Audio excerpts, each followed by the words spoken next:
Hello everyone, it's me Uncle John. Today I am going to read S3 3166, Sacagawea and the Bravest Deed. Childhood of Famous Americans, written by Stephen Kransky, illustrated by Diana Magnuson. Grass maiden, who would one day be called Sacagawea, stared up at the gray shine medicine teepee. A curl of smoke drifted out the top. She could hear much shouting from inside. Grass maiden, said a friend little bird, what do you think is happening? Grass maiden let out a sigh. The boys are telling stories of their best hunts and bravest deeds, she said.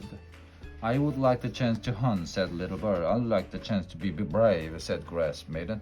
Grass maiden returned to her family's teepee. Her mother and grandmother were busy grinding sunflower seeds into flour.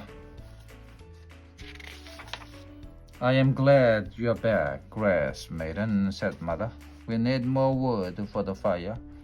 I will come with you, Grass maiden, said grandmother.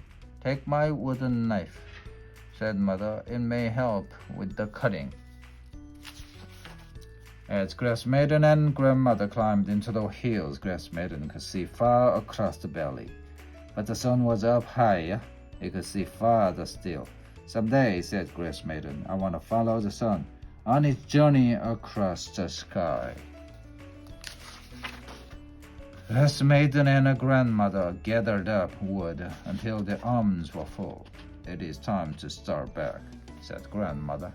As they made their way down the hillside, Grass maiden heard a rumbling noise above them. She looked up to see a boulder rolling down the steep slope. Oh no! Look out, grandmother, she cried. The great rock came tumbling down. Grass maiden scrambled out of the way. Grandmother jumped to the side, but she tripped on the hard ground. The boulder crashed down, rolling past grandmother to rest against a rotting log.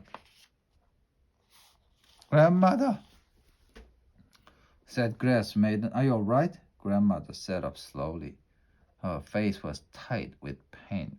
I do not know. My bones are as brittle as the wood we carried, she said. Oh, rattle! Grass maiden turned quickly. There, along the path, a large rattlesnake was slithering out of the log until the boulder had awakened it. The snake was angry, and grandmother was right in its path. Run, grandmother, cried Grass maiden. Grandmother tried to stand, but sharp pains shot through her leg. I cannot, she said. My ankle is broken. The snake was coiling up, ready to strike. Grass maiden scooped up a stone and threw it at the snake's head. Thud! The snake fell, stunned. Grass maiden darted forward with his mother's knife, striking the snake. Finally, the snake lay still.